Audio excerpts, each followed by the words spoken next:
والذین آمنوا اشد حبا للہ۔ اعوذ باللہ من الشیطان الرجیم، بسم اللہ الرحمن الرحیم۔ آمنت باللہ ورسولہ هو الاول والآخر والظاہر والباطن وهو علی کل شیء علیم۔ رب اشرح لی صدری ویسر لی امری واحلل عقدۃ من لسانی یفقہوا قولی۔ معزز ناظرین، بھائیوں بہنوں بزرگوں، السلام علیکم۔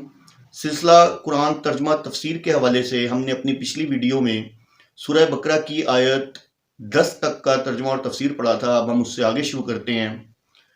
اللہ عز و جل فرماتے ہیں وَإِذَا قِيلَ لَهُمْ، اور جب کہا جاتا ہے ان سے لا تفسدوا، نہیں تم فساد پھیلاؤ، فی الارض زمین میں، قالوا تو کہتے ہیں انما بے شک صرف نحن مصلحون، ہم تو اصلاح کرنے والے ہیں، صلح کرنے والے ہیں۔ اچھا، اب اس میں فساد پھیلانے والی بات ہو رہی ہے، ٹھیک ہے۔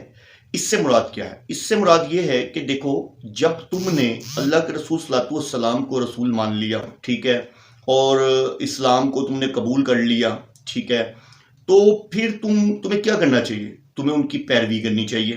کن کی؟ اللہ کے رسول صلی اللہ علیہ وسلم کی۔ پھر بھی تمہیں کیا کرنا چاہیے؟ تمہیں اللہ کے رسول صلی اللہ علیہ وسلم جب تمہیں جنگ کے لیے بلائیں تو تمہیں نکلنا چاہیے۔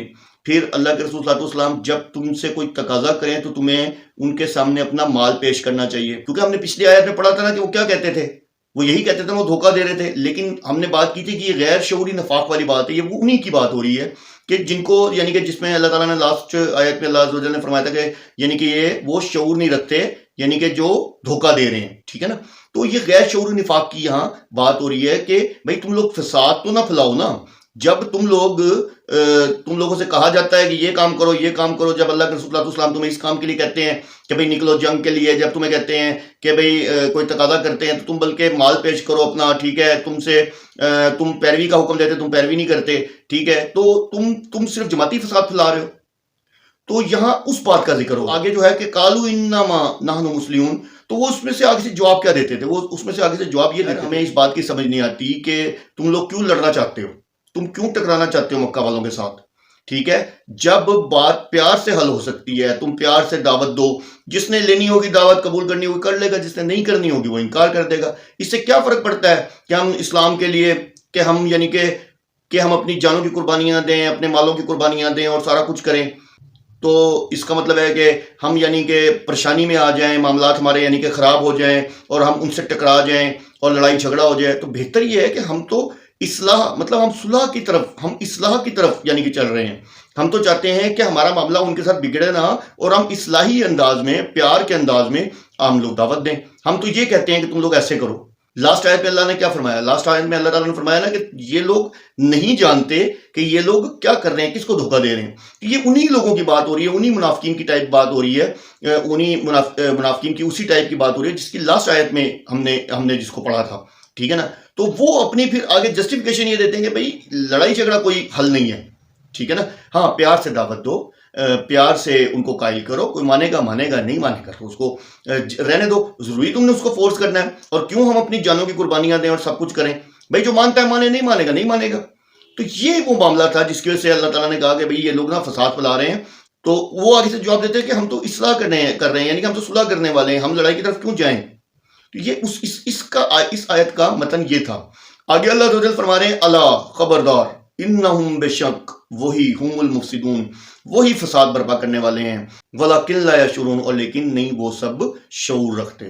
اب دیکھیں یہی بات ہے کہ یہی تو وہ لوگ ہیں جو فساد پھیلا رہے ہیں، کیونکہ نبی پاک صلی اللہ علیہ وسلم کی دعوت جو ہے وہ تو زمین میں ویسے ہی اصلاح کرنے کے لیے ہے۔ اب اصلاح کی طرف جانے کے لیے کچھ آپریشنز تو کرنے پڑتے ہیں۔ اگر ایک مریض بیمار ہے تو آپ کیا کریں گے؟ آپریشن ہی اس کا حل ہے تو آپریشن کرنا پڑے گا نا۔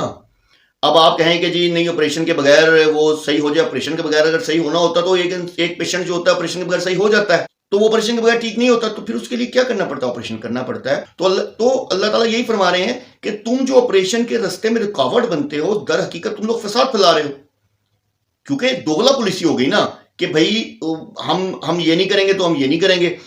ہم یعنی کہ مطلب ان کے ساتھ بھی ایک قسم کا الیکس لیک والا معاملہ ہو یا نہ ہو، لیکن ہم ان سے بھیڑنا نہیں چاہتے۔